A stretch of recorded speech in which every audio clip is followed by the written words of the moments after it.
Marcus woke to the sound of Thane moving through his workshop with predatory silence. The alien was examining his diagnostic equipment with obvious fascination, his golden eyes reflecting the pale glow from the status displays. Dawn cycle was still 2 hours away, but Thane appeared fully alert despite having slept only a few hours. Couldn't sleep? Marcus asked, sitting up from his workbench where he had dozed off while keeping watch. I am not accustomed to safety, Thane replied without turning around. Your sleep patterns suggest you are equally uncomfortable with trust. Marcus stretched, working out the kinks from sleeping hunched over his tools. In the outer rim, trust gets you killed, yet you trusted me. I freed you. That's different than trusting you. Thane finally turned to face him, and Marcus caught something like approval in those golden eyes. A wise distinction. Tell me about this equipment. Some of it appears to be of human manufacture, but much has been modified beyond standard specifications. Marcus moved to the coffee maker he had salvaged from a derelict passenger liner, one of his few luxuries. I build what I need from what I can find. Standard specs are for people who can afford standard parts. As the coffee brewed, Marcus explained his workshop setup. The diagnostic computer was built around a human-made quantum processor core, but he had integrated Trill biocircuits for pattern recognition and Corvani memory crystals for data storage. The result was a system that could analyze almost any technology in known space, even if Marcus had never seen it before. You created this fusion of technologies yourself? Thane asked, running one clawed finger along the biocircuit housing with obvious respect. Such integration requires understanding of quantum mechanics, biological systems, and crystalline matrices. You pick things up when you work on enough different ships, Marcus said, though he felt pleased at Thane's obvious admiration. Every species has something to teach if you pay attention. Their conversation was interrupted by an urgent chiming from the workshop's security system. Marcus quickly accessed the external cameras, and his stomach dropped at what he saw. 3 armed figures in environmental suits were moving through the salvage yard toward his workshop. Scanning with military-grade detection equipment. We've got company, Marcus announced grimly. Thane moved to look over his shoulder, and Marcus felt the alien's entire body tense with recognition. Valkyrian recovery teams. They have tracked me here, recovery teams? Slavers do not abandon valuable merchandise easily. Thane's voice carried a rumble of barely controlled anger. They will kill you to reclaim me, human Marcus. There is no profit in leaving witnesses. Marcus was already moving, gathering essential tools and data cores from his workstation. Then we don't stick around to be witnesses. Is there a way off the station without going through main transit? You would flee with me? Abandon your home? This isn't home, Marcus said, stuffing portable equipment into a carry bag. It's just where I work. Home is wherever I can keep fixing things. The approval in Thane's golden eyes was unmistakable now. There are maintenance tunnels beneath the station.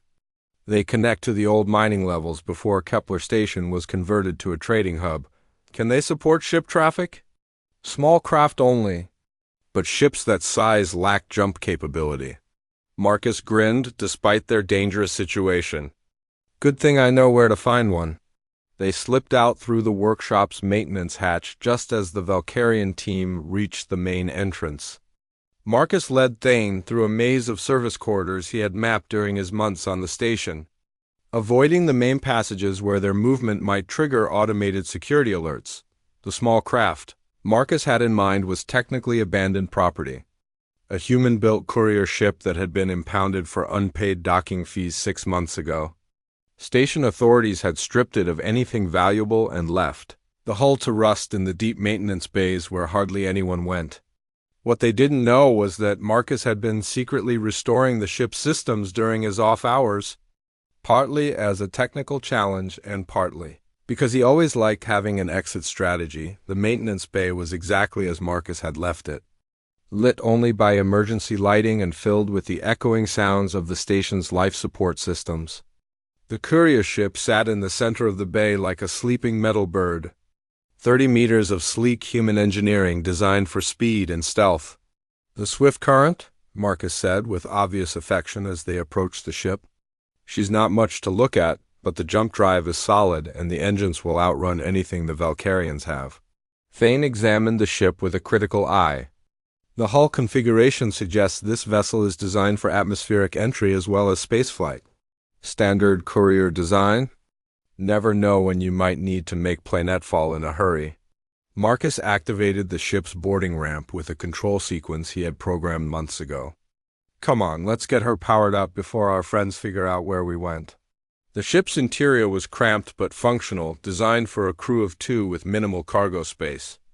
Marcus moved through the startup sequence with practiced efficiency, bringing fusion reactors online and running system diagnostics while Thane settled into the co-pilot's seat. Your modifications are extensive, Thane observed, watching status displays come alive around them. The power output readings exceed standard specifications by 40%. I may have made a few improvements, Marcus admitted. The fusion containment system uses Corvani gravity modulators, and I upgraded the jump drive with quantum processors salvaged from a Trill exploration ship. Such modifications would be worth more than most people earn in years. Marcus initiated the launch sequence, feeling the familiar vibration as the ship's engines came online. Money's just numbers. Making something beautiful work perfectly, that's what matters. The ship lifted smoothly from the maintenance bay's deck, Marcus guiding them through the station's lower levels toward the mining tunnels that would take them away from Kepler Station. Behind them, he could see alerts beginning to flash on the station's security network as the Valkyrian team discovered their empty workshop. They will pursue us, Thane said, monitoring the sensor displays with obvious skill. Valkyrian ships are fast, and they will not hesitate to fire on a fleeing vessel. Then we better not give them the chance to catch up. Marcus engaged the ship's atmospheric drives, pushing the swift current through the abandoned mining tunnels toward open space. How far do we need to go before we're clear of their jurisdiction? Technically, there is no jurisdiction in the Outer Rim. But practically, we need to reach a system with enough defensive capability to make pursuit costly. Marcus considered their options while navigating the treacherous tunnel system. The mining tunnels had been carved by automated systems decades ago, designed for massive ore haulers rather than nimble courier ships. Flying through them at speed required constant adjustments to avoid the rough-hewn walls. What about the Meridian system? He suggested. It's only 2 jumps from here, and the human colony there maintains a defense fleet. The humans would shelter me? The humans will shelter anyone with enough credits to pay docking fees, Marcus replied. Plus, I know someone there who owes me a favor. They cleared the tunnel system and emerged into open space, the vast star field of the Outer Rim spreading around them. Marcus immediately began plotting a jump to the first waypoint, a dead system that would mask their trail before they proceeded to Meridian. That's when the proximity alarms started screaming. 3 ships dropping out of jump behind us, Thane reported, his hands moving over the sensor controls with the skill of someone trained in ship operations. Configuration matches Valkyrian pursuit vessels. Marcus cursed and pushed the Swift Current's engines to maximum burn. The courier ship surged forward, its modified propulsion system delivering acceleration that would have been impossible with standard components. But the Valkyrian ships were military-grade hunters, built specifically for chasing down escaped slaves. They're gaining, Thane announced. Energy signatures indicate they're charging weapons. Not if I have anything to say about it. Marcus activated a modification he had installed but never tested under actual combat conditions. Remember those Corvani gravity modulators I mentioned? They don't just improve the fusion containment system. The Swift Current's hull shimmered as Marcus activated the gravity manipulation field, creating a localized distortion that bent space around their ship. It was a trick he had theorized about for months, using the same technology that controlled fusion reactions to create a tactical advantage in space combat. The first volley of energy blasts from the Valkyrian ships curved away from the Swift Current, their targeting systems confused by the gravity distortion. Marcus grinned as he watched the enemy weapons fire harmlessly into empty space. Impossible, Thane breathed. You have created a defensive gravity well. Such technology should not function on a ship this size. Rules are made to be broken, Marcus replied, initiating the jump sequence. Especially when someone's shooting at you. The jump drive engaged, and the swift current disappeared into hyperspace just as the second Valkyrian volley reached their position. They were safe, for now in the relative calm of hyperspace, Marcus allowed himself to relax slightly. The first jump would take them to an uninhabited. The docking bay of Meridian Station hummed with activity as Marcus guided the swift current into its assigned berth. Through the viewport, he could see his sister Sarah waiting with a small security detail, her commander's uniform crisp despite the early hour. At 35, she carried herself with the confident authority of someone who had earned her position through competence rather than politics. "Your sister appears formidable," Thane observed, studying the waiting humans with obvious interest. The way her subordinates position themselves suggests considerable respect for her capabilities. "Sarah's good at what she does," Marcus replied, shutting down the ship's systems. "But she's also going to have a lot of questions about you." "I welcome her questions." It is time certain truths were revealed. Something in Thane's tone made Marcus look at him sharply. But the alien was already moving toward the airlock with that fluid grace Marcus had come to associate with barely contained power. The reunion with Sarah was typically understated. A brief hug and a searching look that catalogued all the ways 3 years in the Outer Rim had changed her younger brother. She was shorter than Marcus, with the same dark hair and stubborn chin, but her eyes held the steady confidence of someone accustomed to making life-or-death decisions. "You look terrible," she said bluntly. "Too thin, and you're still wearing clothes that should have been recycled months ago." "Good to see you too," Marcus replied. "Sarah, meet Thane Kithra." "Thane, my sister Commander Sarah Chun." Sarah's professional demeanor shifted subtly as she studied Thane.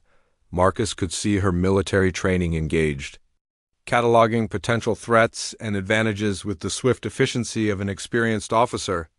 When Thane bowed with that formal grace Marcus had seen in the ship's corridor, Sarah returned the gesture with obvious respect. "Commander Chun," Thane said formally, "I am honored to meet one who has achieved such distinction among your people." "The honor is mutual," Sarah replied, though Marcus caught the questioning look she sent his way. "Marcus mentioned you've had trouble with slavers. We take such activities seriously in this system." "Your reputation for justice has reached even the Outer Rim," Thane acknowledged. "It is one reason I suggested we seek sanctuary here." As they made their way through the station toward Sarah's command office, Marcus noticed how other crew members reacted to Thane's presence. The alien drew attention wherever he went, partly due to his imposing physical presence, but also because of something less tangible. Thane moved with an unconscious authority that made people step aside respectfully without quite understanding why. Sarah's office occupied a prime location with a view of the system's primary space lanes. The walls were lined with tactical displays showing ship movements throughout the Meridian system, and a large conference table dominated the center of the room. Sarah gestured for them to sit, then activated privacy screens that would prevent electronic surveillance. "Now," she said, settling into her chair with obvious businesslike efficiency, "tell me exactly what kind of trouble you've brought to my system." Marcus began with his discovery of Thane chained in the Valkyrian transport, describing the rescue and their subsequent flight from Kepler Station. Sarah listened without interruption, though her eyebrows climbed steadily higher as Marcus described the modifications he had made to the swift current and the gravity field defense that had saved them from the pursuit. "Ships? You created a tactical gravity well using salvage components?" Sarah asked when he finished. "Marcus, do you have any idea what something like that would be worth to military contractors?" "I wasn't thinking about money," Marcus replied. "I was thinking about not getting killed." "Which brings us to the larger issue," Sarah said, turning to Thane. "The Valkyrian Syndicate doesn't usually pursue individual slaves with military-grade hunting ships. You're either extremely valuable to them, or there's something about your background they haven't shared with my brother. Thane was quiet for several long moments, his golden eyes studying both humans with obvious care. Finally, he spoke. Commander Chun, what do you know of the Cathara Dominion? Sarah's reaction was immediate and dramatic. She straightened in her chair, her hand moving instinctively toward the weapon at her belt. The Cathara Dominion is one of the most powerful military forces in known space. They control 17 systems along the galactic rim and maintain a fleet that could challenge any 3 human worlds simultaneously. Indeed, Thane agreed calmly. They are also my people. The silence that followed was profound. Marcus felt as if the universe had shifted around him, realigning everything he thought he knew about the alien he had rescued. Sarah's tactical mind was obviously racing through implications and potential consequences. If you're Cathara, then you're not just some random slave the Valkyrians captured, Sarah said slowly. The Dominion would never allow one of their citizens to be taken without massive retaliation. Unless that citizen was operating under deep cover in hostile territory, Thane replied, and unless his capture was the result of betrayal from within his own mission structure. Marcus found his voice. You're a spy. I am what your people might term a war guardian, Thane corrected. An elite operative tasked with evaluating potential threats and allies throughout the galaxy.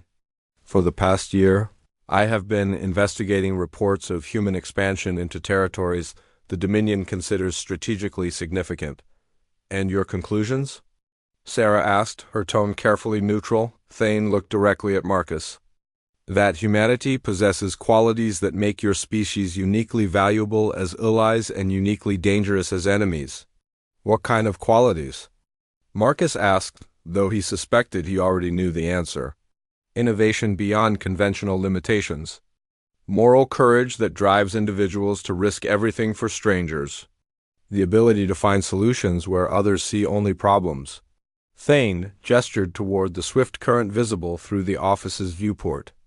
Your ship modifications represent technological integration that our best engineers believed impossible. Your decision to rescue me demonstrated honor that impressed even our most cynical military commanders. Sarah leaned back in her chair, processing this information. Our most cynical military commanders? My mission reports are transmitted automatically to Dominion High Command through quantum-encrypted channels, Thane explained. Every action taken by myself or those I encounter is recorded and analyzed. Your brother's choices have been observed by the highest levels of Cathara leadership. Marcus felt a chill that had nothing to do with the station's temperature control. You've been reporting on me? I have been documenting the behavior of a human who freed a stranger from torture, risked his life to provide sanctuary, and created defensive innovations under combat pressure. Thane's golden eyes held unmistakable warmth. My reports have painted humanity in the most favorable possible light. Before anyone could respond, alerts began sounding throughout the station. Sarah immediately activated her command displays, and Marcus could see multiple Valkyrian ships dropping out of hyperspace at the system's edge. 8 vessels, Sarah announced grimly. Military configuration, weapons charged. They're demanding we surrender you for transport back to their territory. The Syndicate has decided you are worth a significant investment, Thane observed. They must believe capturing me will provide considerable advantage in their conflicts with Dominion forces. Sarah was already issuing orders to her defense fleet. But Marcus could see the tactical situation was not favorable. The Meridian Defense Force was competent, but 8 Valkyrian military ships represented overwhelming firepower.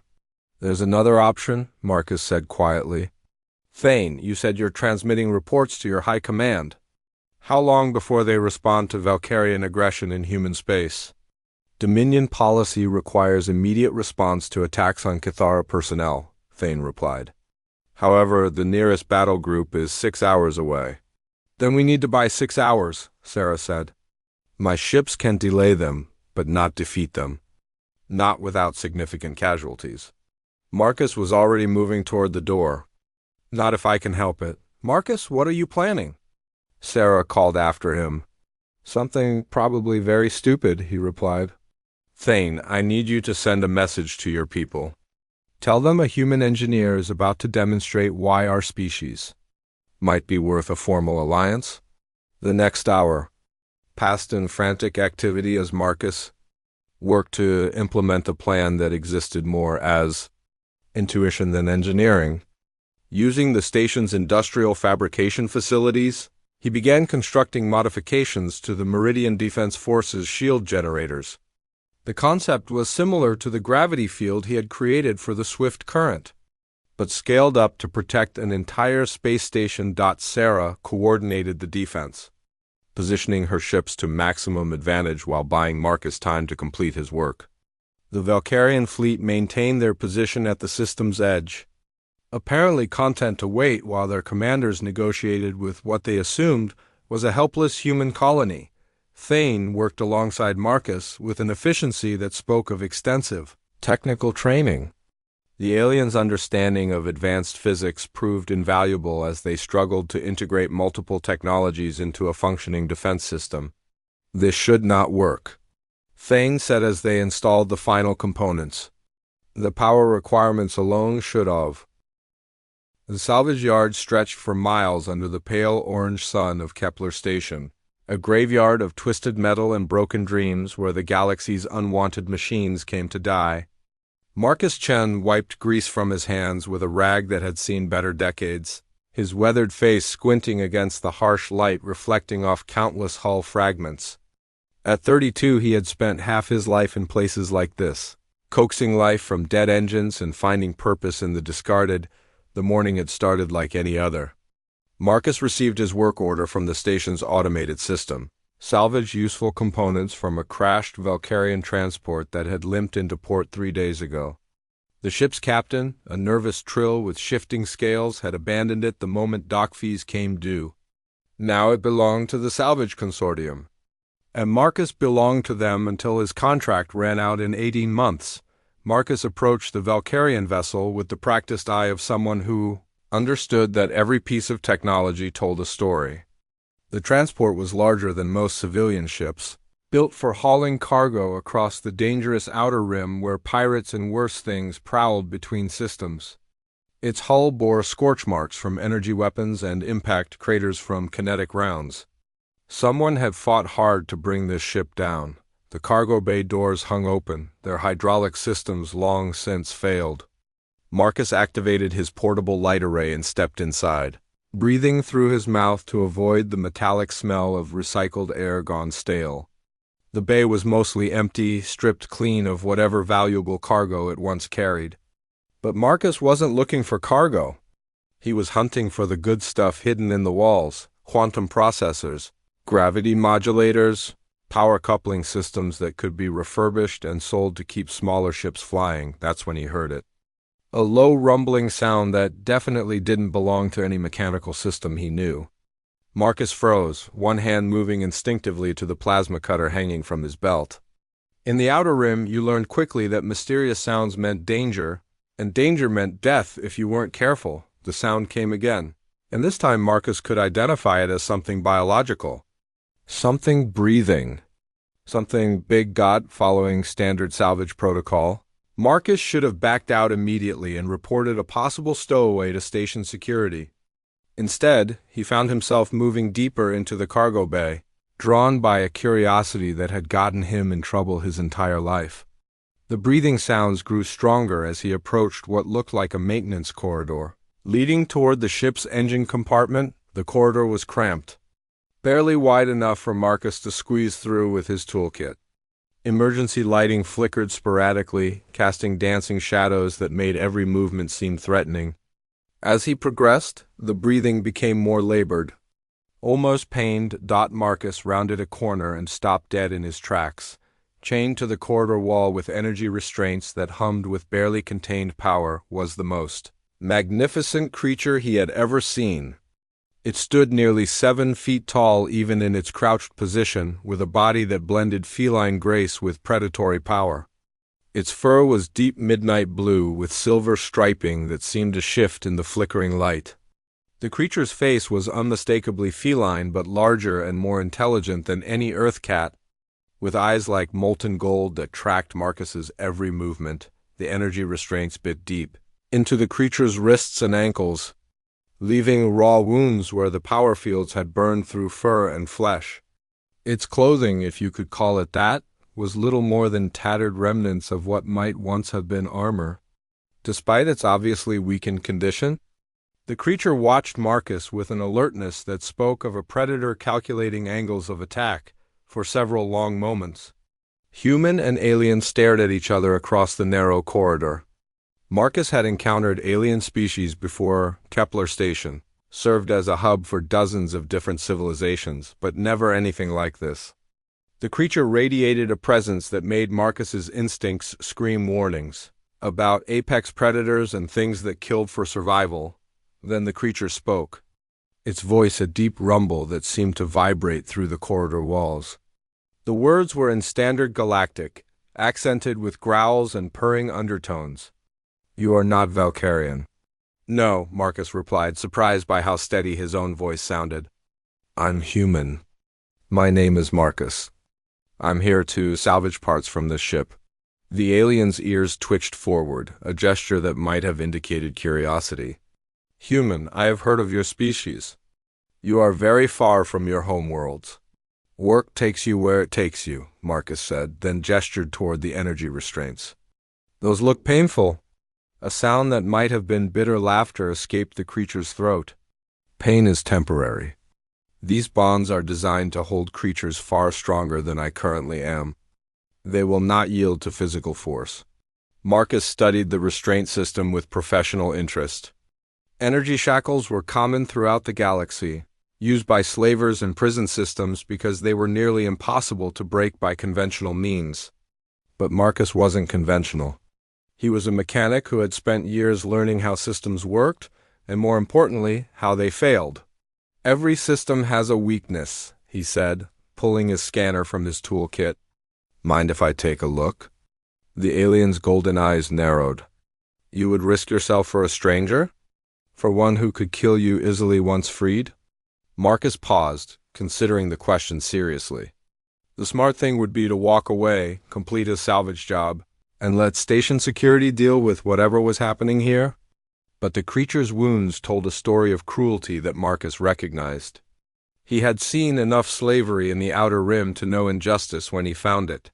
"Maybe," he said finally. "But sitting in chains slowly dying isn't much of a life for anybody." He activated his scanner and began analyzing the energy restraint system. The readout showed exactly what he expected, a closed-loop power system drawing energy from the ship's auxiliary reactors and channeling it through quantum field generators. The system was designed to adjust its output based on the strength of whatever was restrained, meaning the harder someone struggled, the more painful the bonds became, but the Valkyrian transport had been crashed for 3 days. Its main power systems were offline, which meant the restraints were running on backup power. And backup power systems always had limitations. "The power coupling is unstable," Marcus explained as he worked, more to himself than to the alien. "Probably got damaged when the ship crashed. It's cycling through diagnostic routines every few minutes, checking system integrity. And during these diagnostic cycles?" the alien asked, displaying a technical understanding that surprised Marcus. "The restraints drop to minimum power for exactly 3 seconds while the system resets." Marcus looked up from his scanner. "I can't break the restraints, but I might be able to time a feedback loop that forces a critical failure during the next diagnostic cycle." The alien considered this. "If you miscalculate, the system will interpret tampering as an escape attempt. The restraints will deliver enough energy to stop a Corvani war beast." "Good thing I'm not a Corvani war beast," Marcus said, pulling out his multi-tool. "Though I'm starting to wonder what you are." "I'm called Thane Kithra," the alien replied formally. "And I'm in your debt for attempting this." Marcus worked quickly, using his multi-tool to access the restraint system's control interface. The Valkyrian technology was similar to systems he had worked on before, though the alien engineering favored organic curves over human straight lines. He traced power flows through the quantum field generators, looking for the precise point where a carefully timed electrical feedback would cause the System to fail safely rather than explosively, the diagnostic cycle was approaching. Marcus could hear the change in the restraints humming as they prepared to run their system check. He had one chance to get this right. "Here we go," he muttered and triggered his improvised feedback loop for 3 seconds. The corridor filled with the sharp ozone smell of failing electronics. Sparks cascaded from the wall-mounted control panel as the restraint system fought against Marcus's sabotage. Then, with a sound like breaking crystal, the energy fields collapsed. Thane Kithara flexed his freed wrists. Golden eyes fixed on Marcus with an intensity that made the human's survival instincts scream warnings. For a moment, Marcus wondered if he had made a terrible mistake. Then the alien bowed, a graceful gesture that somehow conveyed deep respect despite the informality of their surroundings. "You have freed me from torment," Thane said formally. "By the laws of my people, this creates a bond between us. I am honor-bound to repay this debt." "Just don't eat me and we'll call it even," Marcus replied, trying to lighten the mood while backing toward the exit. "Can you walk?" "Because we need to get out of here before someone notices the restraint system failing." Thane tested his legs, moving with fluid grace despite his obvious weakness. "I can manage. But I must warn you, human Marcus, my presence on this station will draw attention you may not want." "What kind of attention?" "The kind that involves armed soldiers and very large explosions." Marcus sighed. It seemed his curiosity had gotten him in trouble again. "Story of my life." "Come on, my workshop isn't far. We can figure out what to do from there." As they made their way through the salvage yard, Marcus couldn't shake